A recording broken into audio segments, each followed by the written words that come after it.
Shalom kekasih Tuhan. Salam sejahtera di dalam Tuhan kita, Yesus Kristus. Selamat datang dalam program On Target, sebuah program yang akan menuntun saudara yang dikasihi oleh Tuhan untuk hidup tepat sasaran sesuai dengan kehendak Tuhan. Tuhan Yesus memberkati saudara.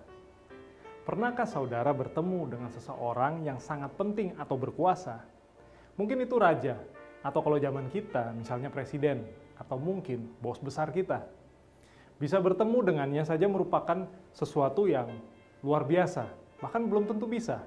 Kalaupun bertemu, paling hanya salaman sebentar, tidak kenal, mungkin dia belum tentu tahu siapa kita, apalagi ingat nama kita.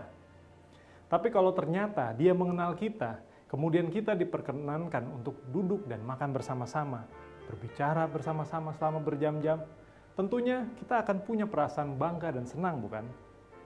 Apalagi kalau kita berkenan di hadapan Tuhan, Raja segala raja, pencipta langit dan bumi ini, penguasa atas alam semesta dan segala isinya. Apakah itu mungkin? Jawabannya, iya.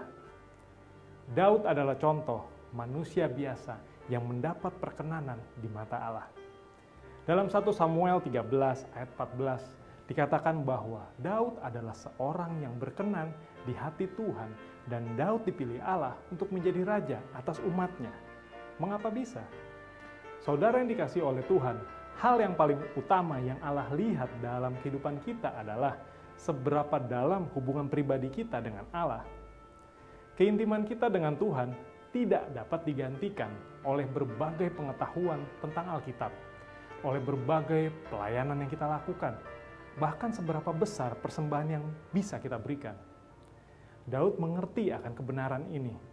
Keintiman dengan Allah itu penting. Dan untuk bisa intim dan mendapat perkenanan Tuhan, diperlukan hati yang besar, hati yang benar.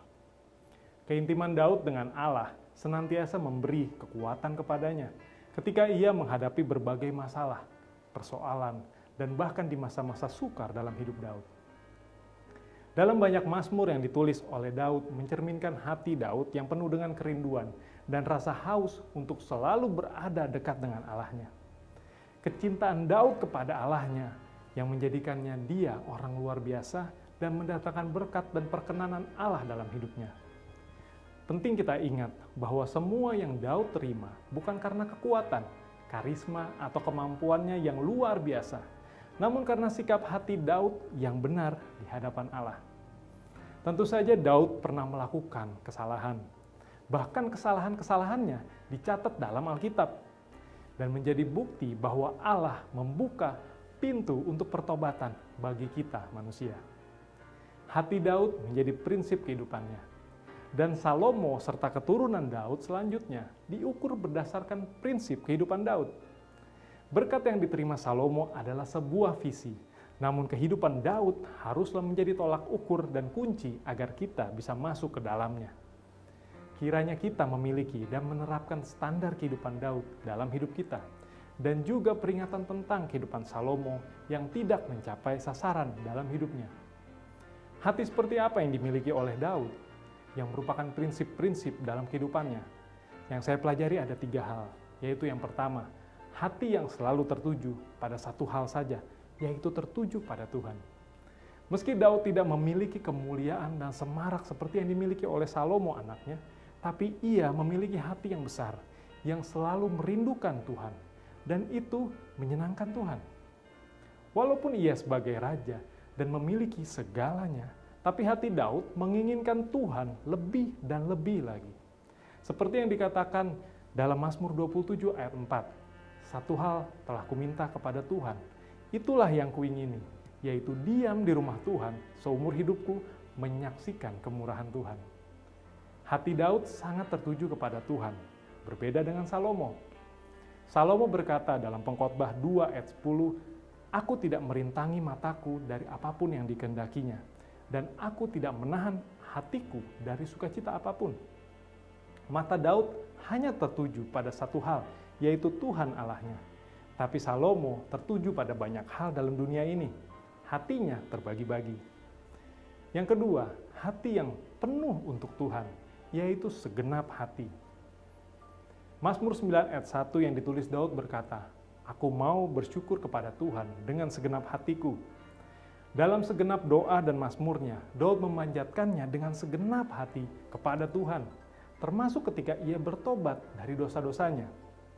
Kekasih Tuhan, ketika kita melakukan sesuatu atau pekerjaan apapun dengan segenap hati, pasti hasilnya akan berbeda.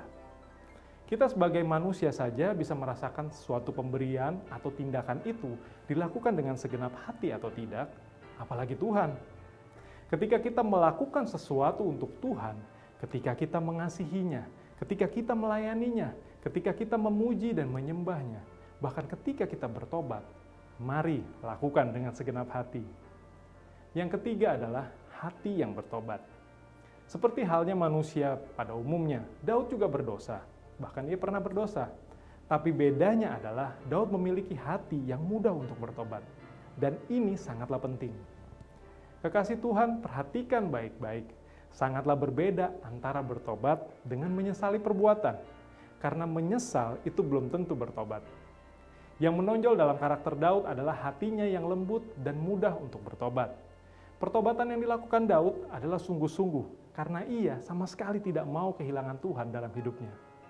Hal ini membuat Daud sangat dikasihi Allah. Berbeda dengan Salomo, cinta akan kesenangan telah mengeraskan hati Salomo. Salomo tidak mudah bertobat dan diperingatkan. Berbeda ketika Daud ditegur dan diperingatkan oleh Nabi Nathan. Daud langsung bertobat.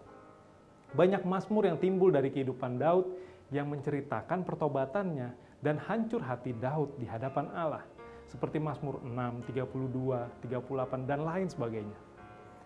Daud hidup dengan urapan pertobatan. Urapan ini yang menjaganya tetap selalu dekat dengan Allah. Mari kekasih Tuhan, mintalah urapan pertobatan dari Allah. Mintalah hati yang mudah bertobat. Dalam masa penuaian jiwa besar-besaran di masa kini, diperlukan hati yang mudah bertobat dan mengerti akan penerimaan Allah. Hal inilah yang menjaga agar jiwa-jiwa baru tersebut dapat tetap bertahan. Visi Daud adalah hati Daud yang memandang jauh ke depan. Daud memiliki visi yang besar. Daud menerima pewahyuan dari Allah tentang penyembahan dan keimaman. Sedangkan Salomo dan rakyatnya, hidupnya berpusat pada berkat-berkat dan menggunakan karunia-karunia Allah untuk memperkaya dan memuaskan diri mereka sendiri. Tapi Daud memandang jauh ke depan. Daud berpusat kepada Kristus. Dalam Mazmur 42 ayat 2-3 dikatakan Daud berseru tentang kerinduannya dan kehausannya akan Allah dan hadirat Tuhan seperti rusa yang merindukan sungai yang berair. Banyak mazmur yang ditulis oleh Daud yang berbicara tentang kerinduannya kepada Allah. Ia selalu mendahulukan Tuhan sehingga ia memiliki visi yang jauh melebihi orang-orang di zamannya. Dalam 1 Tawarik 13 ayat 1-3 dikatakan bahwa tabut Allah tidak diindahkan pada zaman Saul, tapi hati Daud adalah untuk membawa kembali tabut Allah tersebut ke tempat yang layak. Kekasih Tuhan adalah kerinduan Allah untuk memberi kepada kita sebuah visi dan rasa lapar akan hal-hal yang ada di hadapan kita, semua untuk kemuliaan-Nya. Jalan menuju berkat-berkat dan kemuliaan Salomo adalah dengan menyamakan kehidupan kita dengan kehidupan Daud dan memiliki hati seperti Daud. Pemerintahan Salomo yang megah didasarkan pada kehidupan Daud. Karena kehidupan Daudlah, maka Salomo dapat menerima segala yang ia miliki. Dengan membiarkan Allah membangun karakter Daud dalam hidup kita dan mempelajari jalannya dengan sungguh-sungguh, maka kita akan dapat menerima segala yang Allah sediakan bagi kita. Kuncinya adalah yang pertama, menjadi seorang manusia yang berkenan di hati Allah. Jadilah seorang yang segenap hati, jujur, mudah bertobat, dan mudah digerakkan oleh Roh Allah. Milikilah hati yang lembut seperti hati Daud. Milikilah hati Daud yang tertuju hanya kepada Tuhan, yang melakukan segalanya dengan segenap hati untuk Tuhan dan memiliki hati yang mudah untuk bertobat. Yang kedua, marilah menjadi seorang manusia yang memiliki visi. Tujuan Allah adalah melipat gandakan kita. Pelipat gandaan itu tidak bisa sendiri, tapi harus mengalir kepada orang-orang lain.